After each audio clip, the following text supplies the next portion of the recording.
Since the dawn of the internet and the dawn of time itself, there have been stories and cryptids passed down from generation to generation. Stories about evil spirits, witches, demons, and all sorts of demonic entities. These tales will be passed on, and in one way or another, change. But nowadays, tales like these go by a different name. Creepypastas. Internet myths, legends, and horror stories spawned and passed around on forums and other sites to scare and fascinate people. Over time, many creepypastas have risen to legend and internet fame. Herobrine, Slenderman, Jeff the Killer, Sonic.exe, just to name a few. But there is one video game creepypasta that rises above the rest in terms of quality, yet is sadly underrated. That, my friends, would be the Godzilla NES creepypasta. The story is told from the perspective of Zachary, a young teenager who, one day, desiring to relive a classic of his, gets a copy of Godzilla, Monster of Monsters for the NES, from his friend Billy.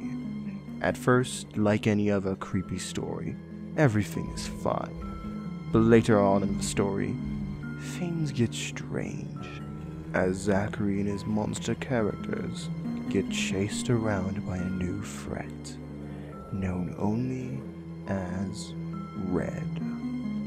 The game quickly devolves into a nightmare, where the game seemingly becomes sentient, and parts of Zachary's past coming back to haunt him, and the only way he is going to know the full story is by playing through it all. I'll be honest, despite not reading a lot of creepypastas, I absolutely love the story. The fact that it is a Godzilla creepypasta, how it weaves an intriguing story from start to finish, and how it presents the game and its visuals to the viewer is just entrancing, honestly speaking.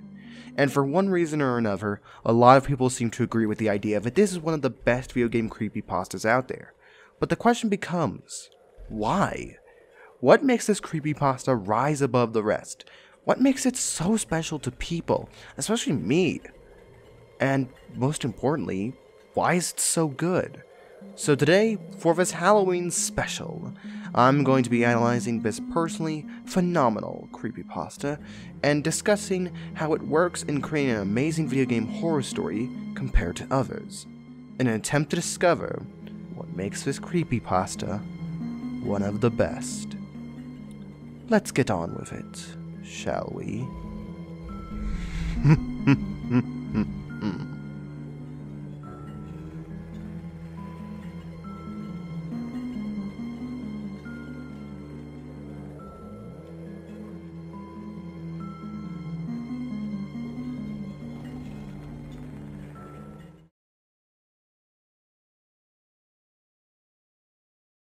Despite what some may think, the art of horror and the art of scaring someone isn't so simple. A lot of the time, writers just simply throw in a cheap jump scare or use the description of something or someone to scare the audience. But scaring the audience with a description is difficult, as while we can imagine it in our head and make it way worse than it actually is, the use of description relies heavily on whether or not the audience can imagine it being scary with the context being given. Something that is supposed to be scary to us isn't scary because we imagine it in a different way, which is why I can gladly say that this creepypasta succeeds at not just making the visuals scary, but eerie as well. You can tell a lot of time and effort went into each and every sprite to make them feel alien, bizarre, and sometimes even demonic. And unlike other video game creepypastas out there, which just make the sprites look all bloody and scary, Sonic.exe, the artist uses a wide variety of colors and designs to get at our senses and to make us feel things. One minute, we can be in a toxic waste dump, full of sickly browns, grays, and greens, making us feel disgust at what is going on. And the next, we can be in an icy blue temple, with shocked faces of horror permanently etched upon them, looking down upon us, making us feel a sense of unnerving paranoia at something that wasn't there before. Not just from the design of the level, but how it conjoins with the actual story and game it takes place in. Instead of a constant sense of blood being everywhere, we are actually given horror in more colors than just black and red. And it doesn't even need to be outright horror. It can be subtle horror, such as in the Blue Mountain level, and even with a lot of the enemy designs. Oh yeah, and did I mention that the images actually look right out of a NES game? Not only do all these images give off a surreal horror vibe due to the colors and looks of the images, but also because it stays true to how the original game was designed. Even if there are artistic liberties taken with some of the levels and enemies. But even then, it never goes to the hyper-realistic blood angle that other creepypastas had done. It stays true to the source material that the creepypasta is based off of, while giving a new twist to it. Not only that, but each level and enemy feels unique. As said before, not every enemy and level is all black and red, and even when using the two dreaded colors, it keeps things interesting. Just look at Zenith, for example. All the levels in Zenith share the dreaded 2, but each has its own feel to separate it and make them feel hellish in their own right. One level is of a jumbled mess of the words kill, with a second section consisting of a corpse yard of various monster amalgamations, while another level is a disgusting mess of meaty chunks as the level of monsters. The amount of variety in how the creepypasta can get across the feeling of dread and horror is a breath of fresh air from just, "It was bloody! Jump scare and loud screech!" It goes to tell how you can show a video game creepypasta to be scary without having to always have it be red and black and hyper-realistic. Of course, that isn't to say the creepypasta doesn't have jump scare moments, but it uses the jump scare tactic very rarely. But horror isn't complete without some actual horror behind it, and that's where the creepypastas use fridge horror and subtle horror comes into play.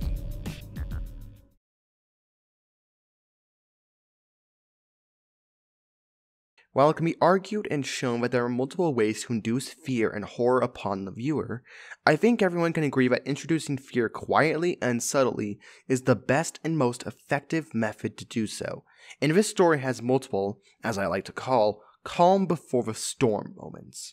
I'm sure you all know what I'm talking about. Everything gets all quiet.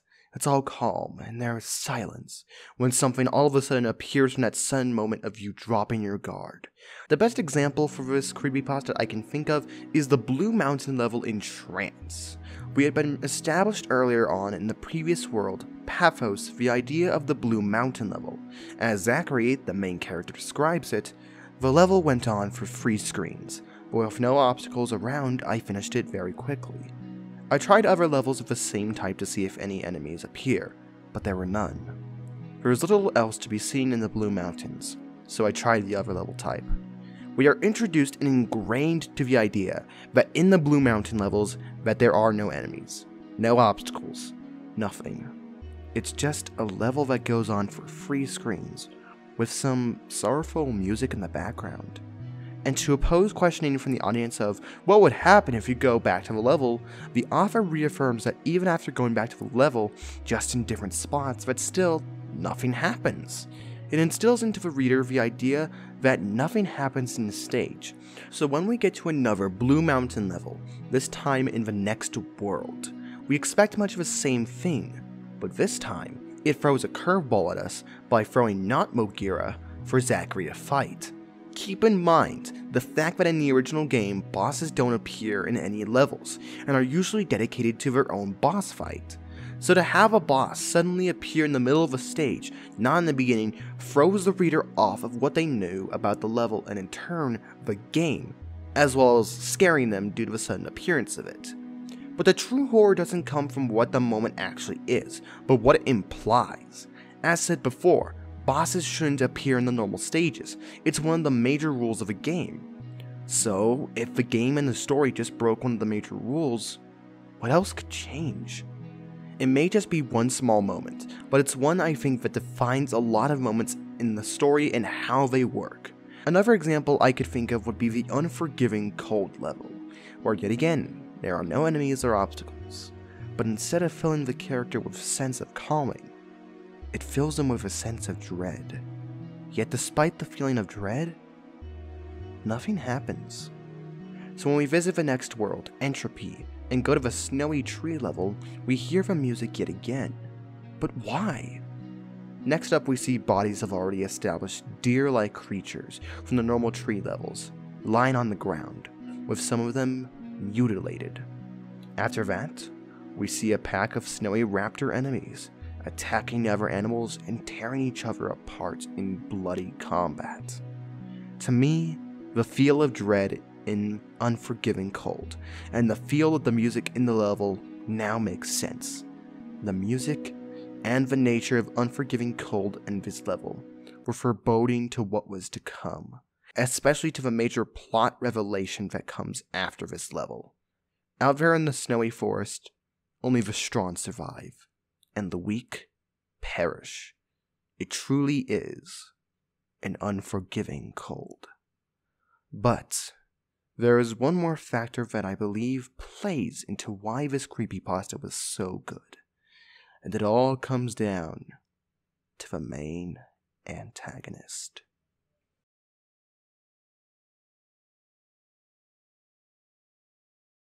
In a story, I believe the main character's journey and what they go through is only amplified when a force of equal or greater opposition goes against the protagonist. The villain is normally one of, if not the best parts of a story. The villain should match, and even surpass the protagonist, and make the protagonist strive towards completing the goal of a story. But a problem I've had with video game creepypasta villains for a while is a bit of a weird one. Oftentimes I find myself asking, why are you here? What purpose do you serve for the narrative? And what do you do for the main character towards a villain of this genre? Oftentimes, the villain just appears within the narrative, usually as a demonic and malevolent force. Yet, I find myself asking why they are even there. Like, why is Sonic.exe here? What purpose does he serve besides just an entity to be defeated or feared? Is there a reason why he's there, or is it just because, oh, it's haunted, therefore we can just insert a bloody-eyed god hedgehog into the narrative for no reason?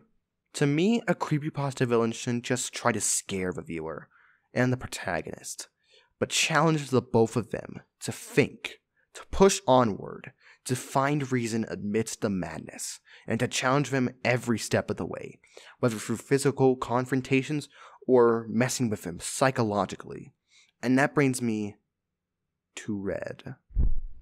To me, Red is the perfect example of how to make a video game creepypasta villain. Not only does he succeed at giving scares, both to the protagonist and viewers, but he also succeeds in a story narrative. He's explained enough to get an idea of what he wants, but we still don't know that much about him, or what he even is. Even amongst the horror and weirdness in this gigantic roster of monsters, Red remains memorable and easy to stand out. The way he is designed, from the spider-like legs, the red skin, and oh, that face, just evokes a sense of, what the hell am I even looking at? Even the main character is at a loss for words when Red first appears, and I love how that feeling with Red never goes away. Even later on when Zachary knows the song and dance, he doesn't know completely what exactly he's dealing with in terms of Red. Speaking of never going away, the most memorable parts of the entire story for me was during the chase sequences. Throughout the entire chase sequence, a feeling of dread looms, from the description of the music being that of a slow heartbeat, to the area turning into pure hellfire, and the fact that this thing kills monsters with just one touch. These events don't just create a sense of horror with the monster itself, but with the prospect that you, as the text at the top of the screen says, have to run. Just the idea of this thing chasing you gives me nightmares. Could you just imagine walking into a dark alleyway and having to run from this thing right behind you? I certainly couldn't. Not willingly, anyway. And it's these situations in the story that give Zachary the struggle he needs to face. Not just in a physical challenge, but for also what he symbolically has to go through in it. To me, Red isn't just another Sonic.exe. He isn't just another demonic entity to encounter. Red is the struggle that Zachary must go through. Whereas before the story began, he was filled with logic and reasoning. Afterwards, he is now filled with a sense of uncertainty. The fact that nothing will be the same, and that what has happened on that fateful day has changed him for the worst. Red isn't just the obstacles Zachary must overcome. Red is the idea of anarchical chaos, discord, not the gamer speaking app, and the destruction of one's logistic compass. In a way, Red even questions Zachary's morals and ideas of what the afterlife is. His girlfriend Melissa has been dead, and he has learned to move on.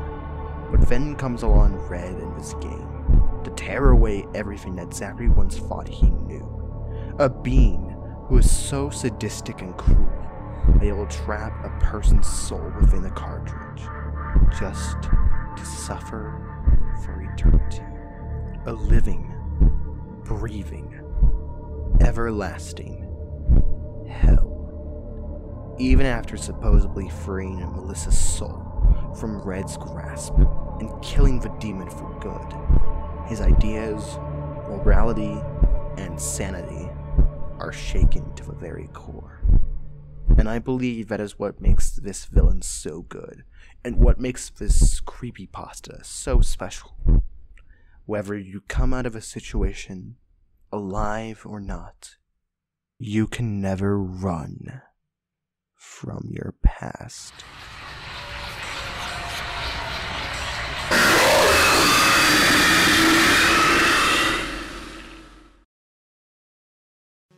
Hey guys, TheMonarchofDragons here, and I hope that you enjoyed this Halloween special I did.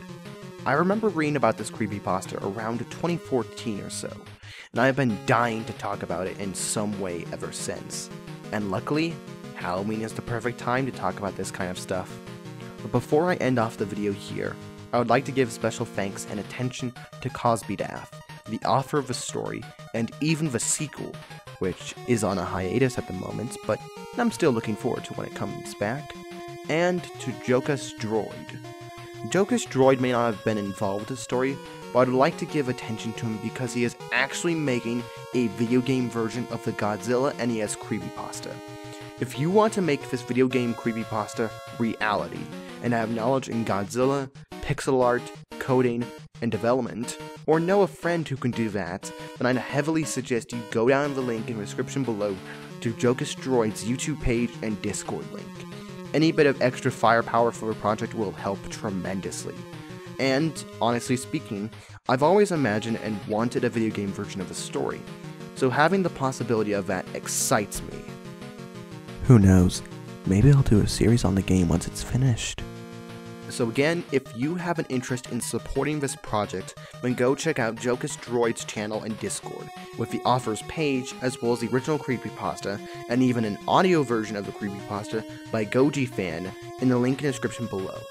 While I'm at it, I might as well shamelessly plug in my Twitter and Discord, so why not check out those as well if you're really feeling it. But with all that said, I hope you guys have enjoyed this video, and if you did, be sure to hit that like button and feel free to let me know what you thought of it in the comment section below. Who knows, maybe I'll see some new interesting opinions about this topic. I have been the Monarch of Dragons, and I hope you all have a fantastic Halloween day and night, wherever you live. Peace.